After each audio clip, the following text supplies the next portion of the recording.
اور فجر جا کر پڑھیں. ہونا چاہیے یا نہیں ہونا چاہیے؟ ہم اگے نہیں میں جانا.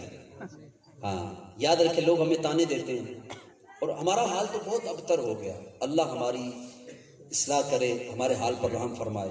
ظہر کا وقت ہو نا, کبھی جنازے کا ٹائم ہو, یہ وہ چیزیں تو ادرس صاحب بھی جانتے ہیں, میں بھی جانتا ہوں, کیونکہ ہمارا کام ہی یہی ہے.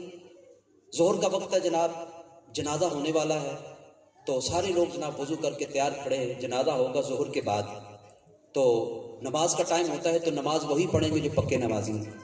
بقیہ لوگ وضو کر کے باہر کھڑے رہیں گے. ہم یہاں اتنی پستی میں گر چکے ہیں. حالانکہ جنازہ پڑھنا وہ فرض کفایہ ہے اور نماز فرض عین ہے. فرض کفایہ مطلب یہ ہے کہ کچھ اور لوگوں نے ادا کر لیا تو کافی ہے, کام چل جائے گا.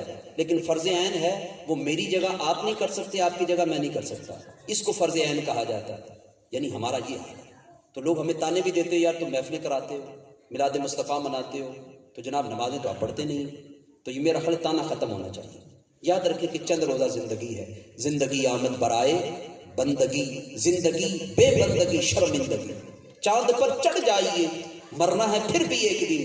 4 دن کی چاندنی ہے پھر اندھیری رات ہے. ہم سے پہلے میرے والدین آپ جانتے ہیں ماشاءاللہ صاحب دنیا سے کوچ کر گئے. اسی طرح سے اور بہت سارے بزرگ ہم اپنے گلی محلے میں اڑوس پڑوس میں دیکھتے ہیں وہ دنیا سے چلے گئے. تو جیسے وہ چلے گئے کل کو ہماری باری بھی آنے والی ہے. تو یہ جو آپ کے پاس سانسیں ہیں, میرا رب فرماتا ہے انما نعد لهم عدا. قرآن کہتا ہے اللہ نے یہ سانسیں زندگی کی گنتی میں رکھی ہیں. یہ گنتی کی سانسیں ہیں. آج سانس چل رہے ہیں, گنتی کم ہو رہی ہے, کم ہو رہی ہے. آہستہ آہستہ یہ سانس کم ہوتے جا رہے ہیں. جب وقت پورا ہو جائے گا تو ہم بھی ہم سے پہلے جیسے چلے گئے ہمیں بھی جانا پڑے گا. اے دنیا دن 4 دہاڑے, ایک آوے ایک جاوے, کسے دا کی زور محمد اتنے پکے ڈیرے لاوے. تو آؤ حضور کے ساتھ وفا کرو, حضور کے ساتھ جڑ جاؤ, حضور کی تعلیمات کو اپنی زندگیوں میں رائج کرو. ان محافل کا یہ مقصد ہے. ایسا نہیں جناب وہ نعت آیا 2-4 نعتیں پڑھی نوٹ ووٹ پھینکے اور جناب نماز کی بھی ہوش نہیں ہے. یاد رکھیں اگر کوئی اس طرح سے کرے گا, میں ذمہ دار آدمی ہوں, پوری ذمہ داری سے بات کر رہا ہوں, رسول اللہ سے خوش نہیں ہوگی. اس لیے کہ جو مین کام ہے وہ آپ نے چھوڑ دیا. اس کو اگر میں مثال کے ذریعے سمجھانا چاہوں, ایک آدمی وہ دھاڑی کرتا ہے, صبح 8 بجے سے لے کر 5 بجے تک اس نے کام کرنا ہے. اب صبح 8 بجے سے لے کر 5 بجے تک وہ کوئی کام نہ کرے, 5 بجنے کے بعد وہ 1-1.5 گھنٹہ اوور ٹائم لگائے, وہ جناب وہ کام کرے مالک کو خوش کرنے کے لیے, جناب میں نے یہ ایکسٹرا کام کیا. حالانکہ دن بھر اس نے کام نہیں کیا تو مالک اس سے راضی ہو جائے گا. ہاں اگر کوئی شخص صبح 8 بجے سے لے کر 5 بجے تک پوری ڈیوٹی کرے, جب ڈیوٹی اس کی ختم ہو جائے اس کے بعد وہ 1-1.5 گھنٹہ اور اوپر لگا دے, 5 بجے چھٹی ہے وہ 6:30 چھٹی کرتا ہے, تو کیا مالک اس سے راضی ہوگا یا نہیں ہوگا؟ یہ وہ بات ہے جناب جو میرا خیال سمجھانے والی بھی نہیں ہے. آپ سارے ماشاءاللہ سمجھدار ہیں.